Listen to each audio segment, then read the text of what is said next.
محترم اور بزرگوں، اللہ تبارک و تعالیٰ کا احسان ہے کہ اللہ تبارک و تعالیٰ نے ہمیں جمعۃ المبارک کے اس مقدس گھڑیوں میں مسجد میں آنے کی توفیق اور سعادت عطا فرمائی ہے۔ یہ اللہ کا فضل ہے، اللہ کا کرم ہے کہ اللہ نے اس مبارک دن کے اندر ہمیں اپنی مبارک جگہ میں آنے کی توفیق عطا فرمائی۔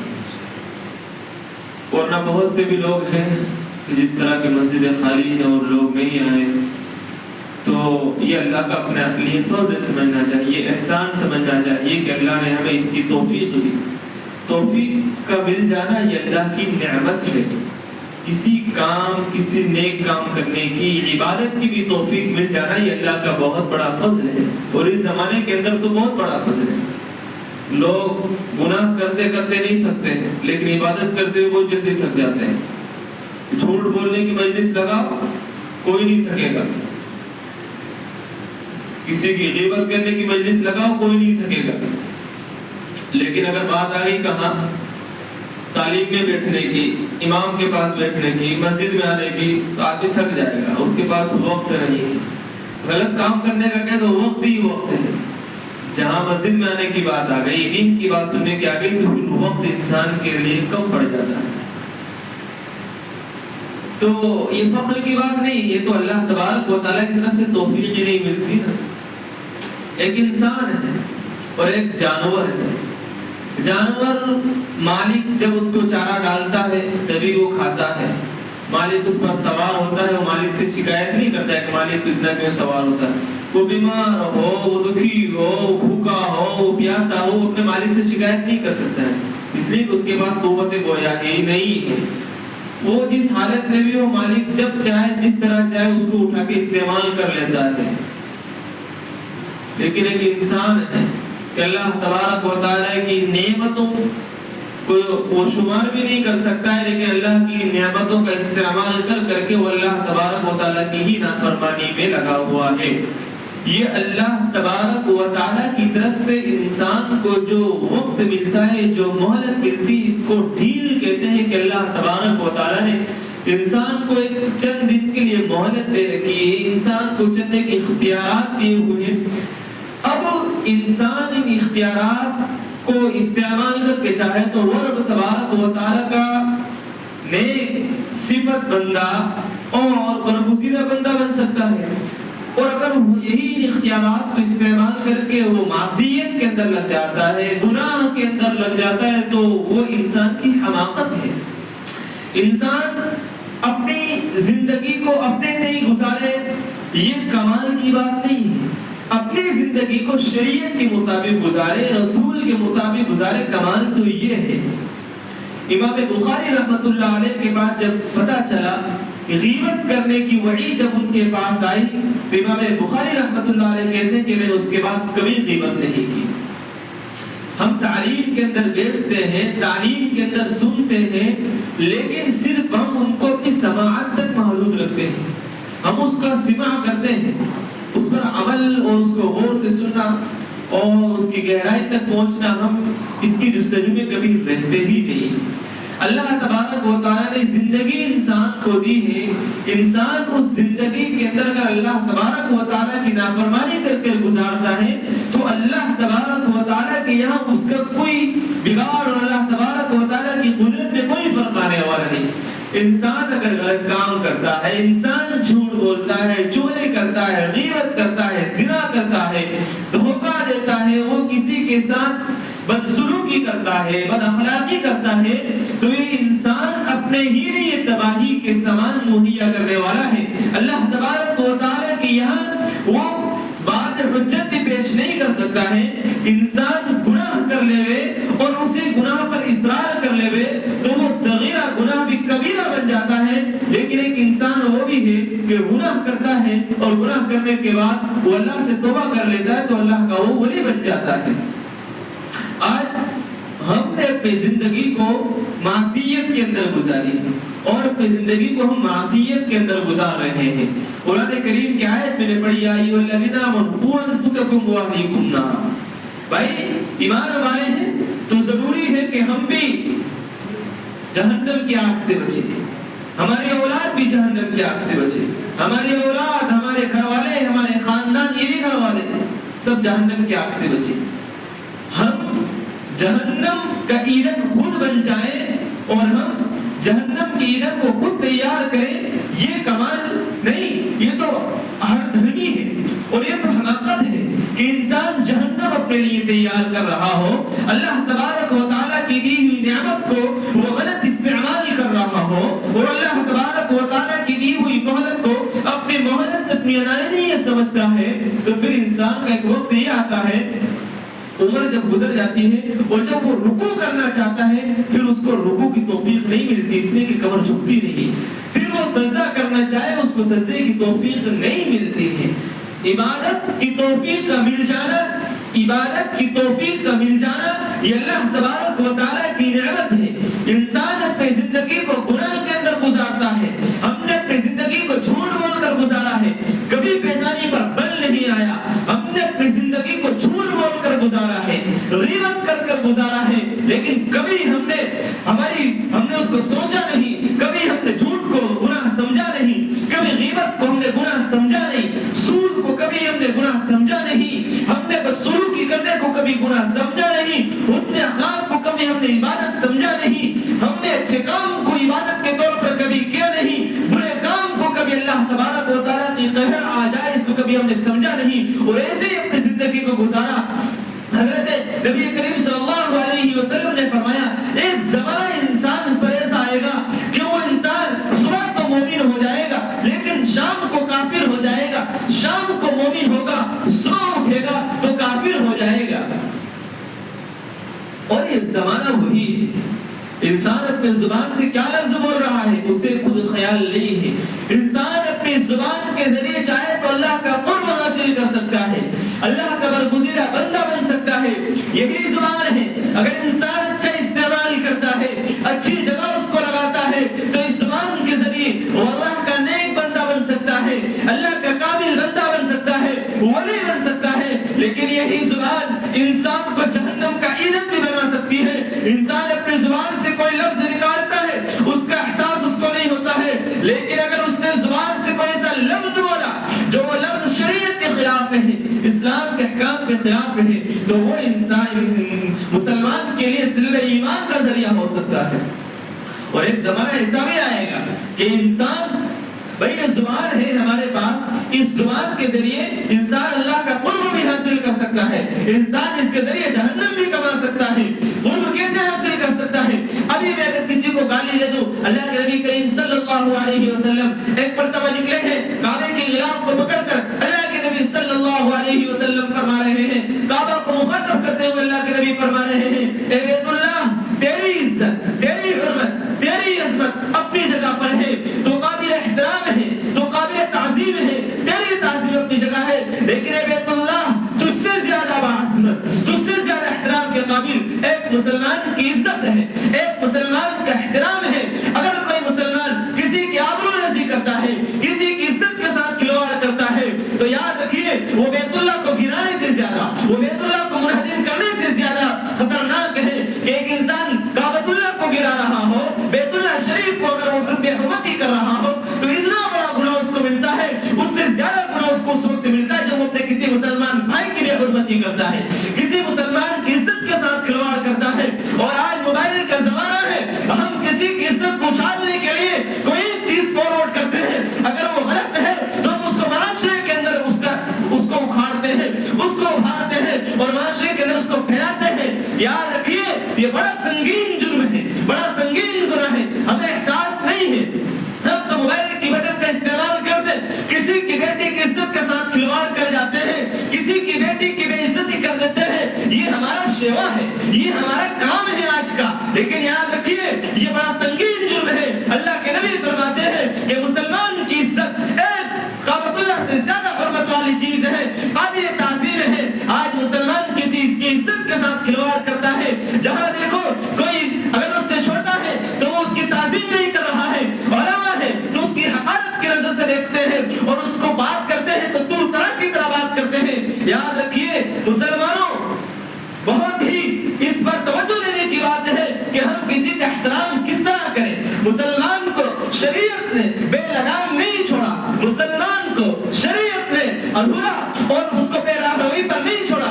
پیارے نبی صلی اللہ علیہ وسلم کی تعلیمات کو اٹھائیے. اللہ کے نبی صلی اللہ علیہ وسلم کی امت، یہ امت کوئی غریب امت نہیں ہے، یہ امت کوئی یتیم امت نہیں ہے.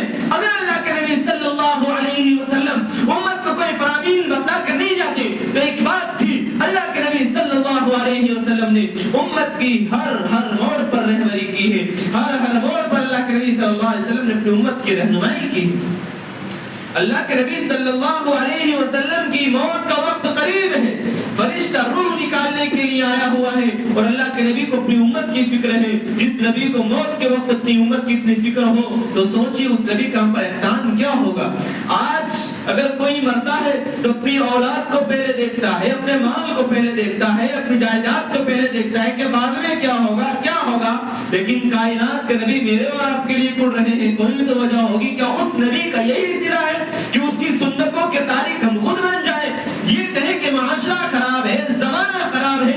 زمانہ خراب نہیں ہے، میں اور آپ خراب ہوں. خاندان خراب نہیں ہے، ماحول خراب نہیں ہے، میں اور آپ خراب ہوں. آپ اور میں اگر اس بات کا اس مسجد کے اندر تہیہ کر لیں کہ کبھی جھوٹ نہیں بولیں گے، کبھی غیبت نہیں کریں گے، کبھی دھوکہ دہی نہیں کریں گے، کبھی سود نہیں لیں گے، کبھی زنا نہیں کریں گے، کبھی شراب نہیں پئیں گے، تو معاشرے کو بدلنے میں کیا وقت لگتا ہے؟ میرے اور آپ ہی کی تو اولاد ہی کام کرتی ہے.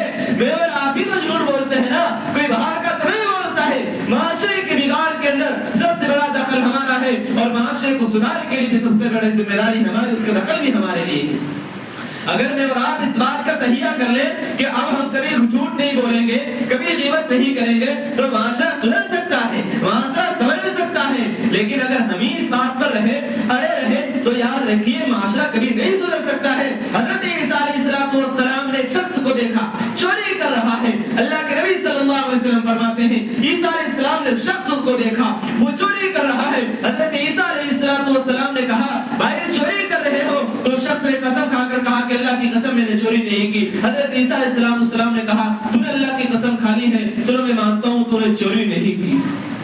اللہ کی قسم کھا لی اور کہا کہ بھائی چلو تو نے چوری نہیں کی. یعنی حضرت عیسیٰ علیہ السلام یہ بتا رہے ہیں کہ بھائی اللہ کی قسم کھا کر بھی کوئی جھوٹ بول سکتا ہے، اللہ کی قسم کھا کر اللہ کا واسطہ دے کر بھی کوئی دھوکہ دے سکتا ہے. لیکن آج ہمارا اور آپ کا کیا حال ہے؟ آج ہمارا اور آپ کا کیا حال ہے؟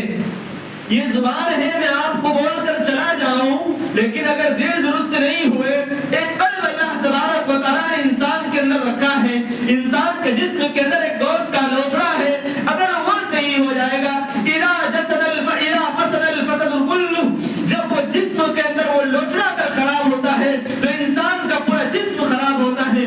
آج ہمارے اس گوشت کے لوچڑے، اس دل کے اندر خرابی آئی تو پورے معاشرے کے اندر خرابی آ گئی.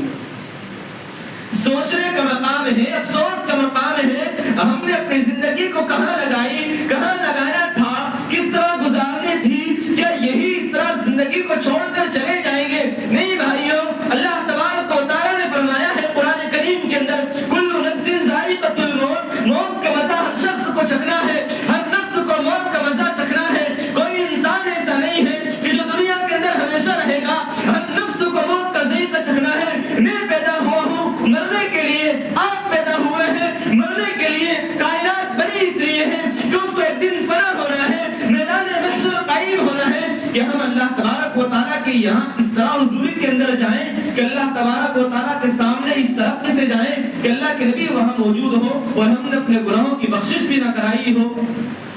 اللہ کے نبی کریم صلی اللہ علیہ وسلم کی امت ہے، اس کا تقدس ہمیں سمجھنا ہے، اس کا تحفظ ہمارے لیے ضروری ہے. اللہ کے نبی کریم صلی اللہ علیہ وسلم کی امت ہونے کی حیثیت سے ایک شخص حج کے لیے جا رہا تھا.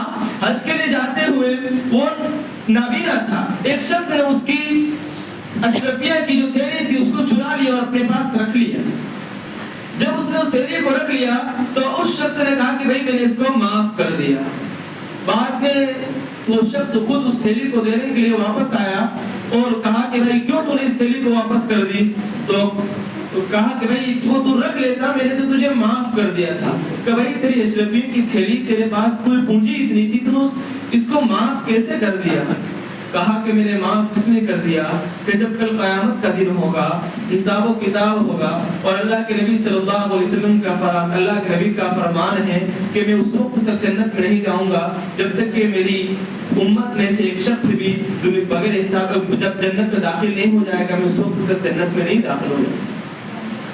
تو کہا بھائی عجیب بات ہے، تو نے معاف کر دیا، اللہ کی قسم آنکھوں سے آنسو نکل جانے والا واقعہ ہے کہ اللہ کے نبی صلی اللہ علیہ وسلم کی احترامی تو دیکھیے کہ وہ شخص اتنا ایمان والا ہے کہ کہہ رہا ہے کہ مجھے یہ بات پسند نہیں ہے کہ میرا نبی میری وجہ سے کل قیامت کے دن میدان محشر میں کھڑا رہے اور یہ کہے کہ میری وجہ سے کہ کہیں ایسا نہ ہو کہ قیامت کا میدان ہو اور اللہ کے نبی صلی اللہ علیہ وسلم کو میری وجہ سے دیری ہو جائے کہ ذرا اس بندے کا حساب ہو جانے دو، اس کا حساب ہو جانے دو، اور قیامت کی ہو نہ کی ہو اور میرا نبی میری وجہ سے جنت سے باہر کھڑے رہے، مجھے یہ بات پسند نہیں ہے۔ مسلمانوں، میں اور آپ کی زندگی تو صرف نبی کی بے حرمتی میں گزری ہے، قرآن کی بے حرمتی میں گزری ہے، اس قرآن کو کہ جس کا ایک سرا اللہ کے پاس ہے، ایک سرا امت کو دیا گیا ہے۔ اگر انسان ایک سرے کو پکڑ لیتا ہے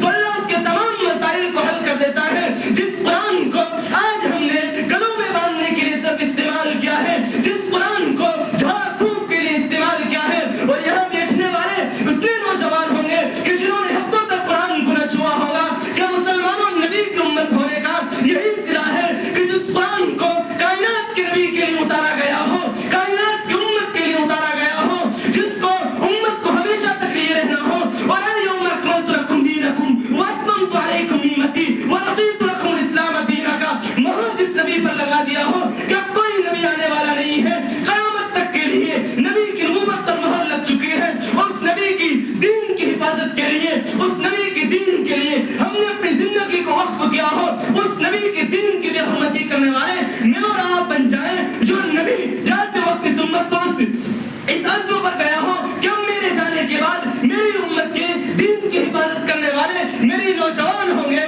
کئی عمر ہوگا، کہ مسلمانوں ہم ان زمرے میں شامل ہو جائیں کہ جو نبی کے تقدس کو پامال کرتے ہو، نبی کی بے حرمتی کو پامال کرتے ہو۔ آج بڑا افسوس کا مقام ہے، بڑے درد دل کی بات ہے کہ ہمارے نوجوان ہیں لیکن ان کی جوانی کی بدمستی کے اندر وہ اتنے اندر گھرے ہوئے ہیں کہ نہ انہیں اللہ کے رسول صلی اللہ علیہ وسلم سے کوئی وابستگی ہے، نہ مسجد سے کوئی وابستگی ہے، نہ دین سے کوئی وابستگی ہے۔ جھوٹ بولتے بولتے زندگی ختم ہو سکتی ہے، لیکن ایمان پانے کے لیے میں بھی آیا، میں نے ابتدا کے اندر یہ بات کہی کہ ہم جھوٹ بولنے کی مجلس لگے تو ہم شام تک جھوٹ بولتے رہیں گے، اگر کوئی ہماری وفات کی مجلس ہو ہم شام تک اس میں بیٹھے رہیں گے، کہیں پیسے نکلوانے ہو بینک سے، کتنی کڑاکے کی دھوپ ہو ہم لائن میں کھڑے رہیں گے، لیکن جہاں جمعے کے دن کی بات آئے گی ہمارے قدم مسجد کی طرف کیوں نہیں بڑھتے ہیں؟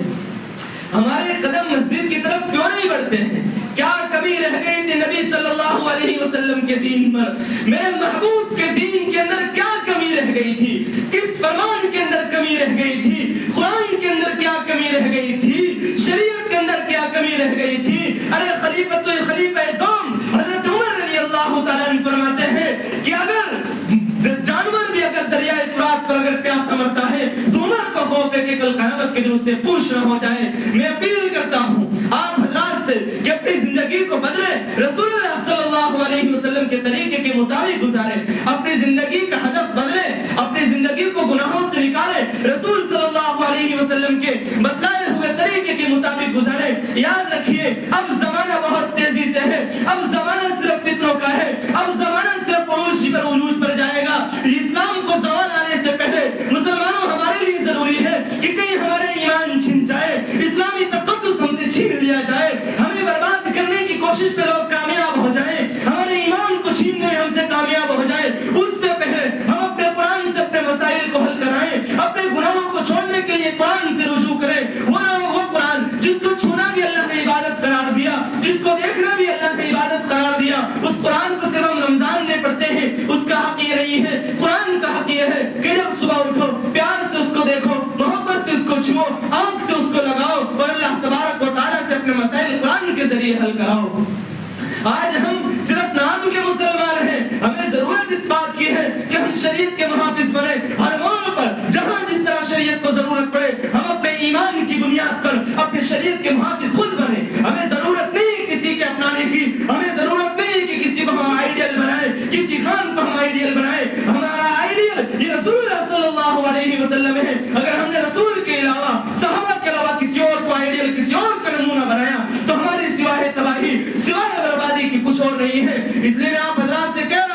رمضان کا مقدس مہینہ ہے. اس رمضان کے مقدس مہینے کی تیاری اللہ کے نبی صلی اللہ علیہ وسلم بہت پہلے سے کیا کرتے تھے. اللہ کے نبی رمضان کے مہینے سے آنے سے پہلے اللہم بارک لنا فی رجب و شعبان وبلغنا الی رمضان، میرے نبی یہ دعا پڑھتے تھے کہ اللہ ہمیں رمضان عطا فرما. شعبان اور رمضان سے پہلے اس مہینے کا نام رجب اور شعبان ہے. اس کے لیے میرے نبی دعا کر رہے ہیں. اس مہینے کی کوئی تو خاص تعظیم ہے، اس مہینے کی کوئی تو بڑی بابرکت اور عظمت چیز ہے کہ اس میں ایک مہینہ اس مہینے کے اندر ایک دن رحمت کا ہے، ایک اشرا رحمت کا ہے، ایک مغفرت کا ہے، ایک جہنم سے خلاصی کا ہے. بڑے بدبخت لوگ ہیں وہ جو اس مہینے کے اندر اپنے آپ کو جہنم سے آزاد نہ کراتے ہو، اپنی مغفرت نہ کراتے ہو، اپنے آپ کو اللہ کی رحمت میں رہتے ہو. اس لیے ضرورت اس بات کی ہے کہ اس مہینے سے آنے سے پہلے اللہ تبارک و تعالیٰ سے دعا کرے کہ اللہ تبارک و تعالیٰ اس مہینے کو ہمارے لیے عافیت والا مہینہ بنا، عافیت کے ساتھ ہمیں اسے گزارنے والا بنا. اس مہینے کے اندر ہمیں عبادت کی توفیق عطا فرما. کہیں ایسا نہ ہو میرے بھائیوں کہ ہم سے عبادت کی توفیق چھین جائے. آج ہم مسجد میں نہیں آتے ہیں، گناہ کرتے ہوئے بڑے فخر سے بات کرتے ہیں، لیکن یاد رکھیے گناہ کر رہے ہیں اور اس پر فخر ہے تو یہ فخر نہیں ہے، یہ اللہ کی تبارک و تعالیٰ کی طرف سے مہلت ہے. اور جس مہلت کو ہم نے اپنے انانی یہ سمجھا ہوا ہے، یاد رکھیے اللہ تبارک و تعالیٰ انسان کو مہلت اس لیے دیتا ہے کہ بندہ کہیں آ کر جب اس کو مل جائے توبہ کی توفیق وہ توبہ کر کے میری طرف رجوع کر لے. کہیں ایسا نہ ہو کہ ہم اپنی مہلت کو، اپنی جوانی کو، اپنے پیسوں کو، اپنی جائیداد کو اس پر غرور کر کے اللہ تبارک و تعالیٰ کے ہم نافرمان بن جائیں، جس سے اللہ تبارک و تعالیٰ ہمارے لیے خسران کا فیصلہ کر دے، جہنم کا فیصلہ کر دے. اور اللہ تبارک و تعالیٰ کے لیے کوئی وعید نہیں ہے. اگر اللہ نے ہمیں مہلت دی ہے، ہم اللہ تبارک و تعالیٰ کی مہلت سے فائدہ اٹھا کر اللہ کی طرف رجوع کریں. تمہیں کوئی منع نہیں کرتا ہے کہ کھیتی نہ کرو، اپنے کاروبار کے اندر بھی تم اللہ تبارک و تعالیٰ کے برگزیدہ بندہ بن سکتے ہو. اللہ تبارک و تعالیٰ سے مغفرت کے لیے تمہیں کوئی مجلس لگانے کی ضرورت نہیں ہے. ابھی مجلس کے اندر بیٹھ کر تم دل سے توبہ کر لو، اے اللہ میرے اپنی زندگی کو جہاں تیری نافرمانی کے اندر گزارا ہے آج میں تجھ سے توبہ کرتا ہوں. اللہ اسی مجلس سے ہمیں ایسا اٹھائے گا گویا ہم نے گناہ کیا ہی نہیں ہے. یہ تو ہماری بدقسمتی ہے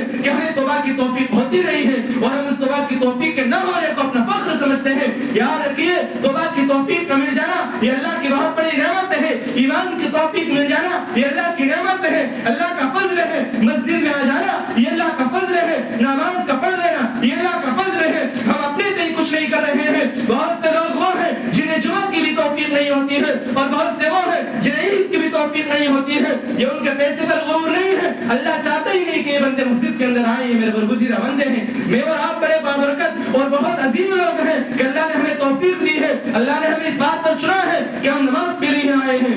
ورنہ بہت لوگ وہ بھی ہے کوئی کام نہیں ہے لیکن مسجد پر جانے کی توفیق نہیں ملتی ہے. توفیق کا ملنا یہ ہمارے لیے اللہ تبارک و تعالیٰ کا فضل ہے. اللہ سے توفیق مانگے، اللہ ہمیں نماز کی توفیق دے، ہمیں روزوں کی توفیق دے، ہمیں ایمان پر جمے رہنے کی توفیق دے، موت کے وقت کرنے کی توفیق دے. یہ توفیق یہ اللہ کا فضل ہوگا اور جہاں اللہ کا فضل ہوگا وہاں انسان کے لیے رحمت ہی رحمت ہوگی. اور جہاں اللہ کا فضل انسان سے ہٹتا ہے اور انسان اپنے اوپر لے لیتا ہے تو یاد رکھیے یہ انسان کی ہلاکت ہے. اللہ کے نبی صلی اللہ علیہ وسلم کا دور ہے، صحابہ کا دور ہے، صحابہ کرام رضوان اللہ علیہ مجمعین ہے. اللہ کے نبی کو پوچھ رہے ہیں کہ اللہ کے نبی بھلا ایسا بھی کوئی زمانہ آئے گا کہ مسلمان اپنے ہی ہوں گے لیکن حضرت مہدی کا جب زمانہ آئے گا قرب قیامت ہوگی. مولانا سجاد صاحب نعمانی فرماتے ہیں کہ قیامت کے دن امام مہدی کا لشکر ہوگا اور ہندوستان سے بھی کچھ لوگ جائیں گے. تو جب وہ زمانہ ہوگا تو وہاں امام مہدی کے لشکر کے اندر صرف 12,000 مسلمان ہوں گے.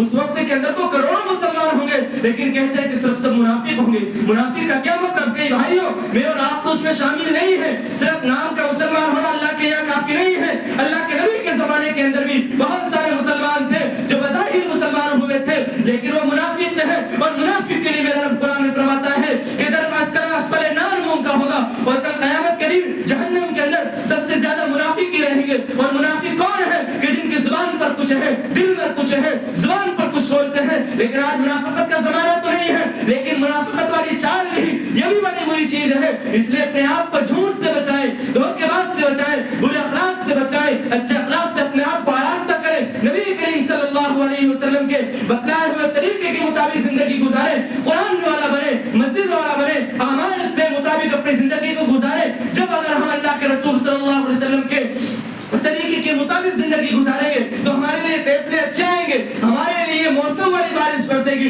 اور جہاں ہم نے اللہ کو ناراض کیا تو پھر وہی بغیر موسم کے بارش کا ہونا، آسمان سے بجلی کا برسنا، یہ وہی ان لوگوں کی وجہ سے ہوتا ہے جو لوگ گنہگار ہیں اور جو لوگ توبہ کر لیتے ہیں تو اس مجلس میں ان لوگوں کی توبہ قبول ہو جاتی ہے۔ حضرت موسیٰ علیہ السلام کے زمانے میں قحط پڑا تھا، لوگ مردار کھانے لگ گئے تھے۔ جب حضرت موسیٰ علیہ السلام کے لیے لوگ وہاں گئے تھے، دعا مانگ رہے ہیں حضرت موسیٰ علیہ السلام کی قوم کہ اللہ ہماری مغفرت کر دے۔ حضرت موسیٰ علیہ السلام کی طرف وحی آئی کہ موسیٰ آپ لوگوں کی بخشش اور آپ کی تحسری اس وقت دور ہوگی جبکہ آپ کے مجمع میں ایک شخص جو گنہگار ہے اگر وہ توبہ نہ کر لے اس وقت تک معافی نہیں ہوگی، اس وقت تک بارش نہیں ہوگی۔ حضرت موسیٰ علیہ السلام نے اعلان کیا بھائی کون ہے گنہگار، وہ اس مجلس سے اٹھ کر چلا جائے۔ وہ شخص بڑا شرمندہ ہوا، اس نے دل میں اللہ سے کہا اے اللہ آج تو میری بے عزتی کا سوال ہے، آج تو میری عزت پر آ گئی ہے، اے اللہ اگر تو غفور ہے میں اپنے یہاں سچے دل سے توبہ کرتا ہوں، تم مجھے معاف کر دے۔ اللہ اتنا غفور ہے مسلمانوں، جس اللہ کی نافرمانی ہم کرتے کرتے اللہ ہمیں رزق دے رہا ہے، جس رب کے ہم نافرمانی کرنے کے باوجود اللہ ہمیں مہلت دے رہا ہے، جس کی نافرمانی کرتے کرتے، جس کے شریعت کو مجروح کرتے کرتے وہ ہمیں زندگی کی مہلت توبہ کی توفیق دے رہا ہے، وہ اللہ اتنا غفور ہے۔ وہاں اس کی مغفرت کر دی اور موسیٰ علیہ السلام کی قوم پر بارش ہوئی۔ موسیٰ نے پوچھا اللہ کیسے ہوا؟ اللہ نے کہا اس نے معافی مانگ لی، اس نے توبہ کر لی اور میں بڑا غفور ہوں، مجھے پسند نہیں ہے کہ کوئی توبہ کرے اور میں اس کو معاف نہ کروں۔ تو توبہ کے لیے کوئی مسجد کے اندر آنا بھی ضروری نہیں ہے، توبہ کے لیے مجلس لگانا بھی ضروری نہیں ہے، کسی کے ہاتھ پر بیعت ہونا بھی ضروری نہیں ہے۔ میں اور آپ یہاں سچے دل سے توبہ کر دو، اے اللہ مجھے اور تم سب کو معاف کر دے، اللہ معاف کرے گا۔ سارے حضرات توبہ کرتے ہیں نا؟ آواز نہیں آ رہی، شوق نہیں ہے توبہ کرنا، اللہ کی رحمت سے امید نہیں ہے۔ لا تقنطوا من رحمت اللہ، مسلمانوں اللہ کی رحمت سے مایوس نہ ہونا۔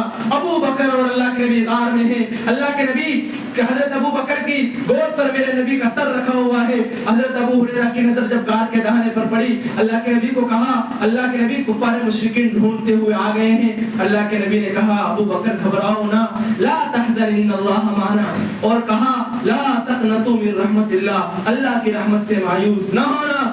زمین بھر دو، آسمان بھر دو، گناہ کرتے کرتے زندگی کو گزارو، صرف ایک مرتبہ سچے دل سے کہہ دو اللہ تیرا حبیب کا امتی ہوں، تجھے شرم آتی ہوگی کہ میں تیرا حبیب کا امتی ہو کر تو مجھے جہنم میں ڈالے گا، اللہ تیرے علاوہ تو کوئی اور سایہ ہے ہی نہیں، تو مجھے معاف کر دے۔ اللہ معاف کر دے گا۔ کفل کا واقعہ آپ نے نہیں سنا کہ کفل روزانہ ایک نئی عورت سے زنا کرتا تھا، روزانہ نئی عورت اس کو چاہیے تھی۔ جب اس کی موت کا وقت قریب آیا، ایک عورت آئی اور اس عورت نے آ کر کہا کہ میں تو کوئی زانی نہیں ہوں، تو مجھے چھوڑ دے۔ تو اس عورت نے کہا، اس کفل نے کہا کہ میں نے تو تجھے نہیں چاہا، تو خود میرے پاس آئی ہے، کہا مجھے میری بھوک نہیں یہاں لے کر آئی ہے۔ اور یہ بھی عرض کر دو، اگر ہمارے یہاں کوئی فقیر ہو، گاؤں میں کوئی گھر ایسا ہو کہ جو آپ اپنی ذلت سمجھتے ہو، اپنی جھولی کو نہیں پھیلاتے ہوئے ہیں، میرے اور آپ پر ضروری ہے کہ ہم ان کے گھر تک وہ امداد پہنچائے۔ کفل کے پاس اس عورت نے کہا میں بدکار نہیں ہوں لیکن میرے بچوں کی بھوک نے مجھے یہاں لایا۔ اس شخص نے اس عورت کو معاف کر دیا کہ جہاں،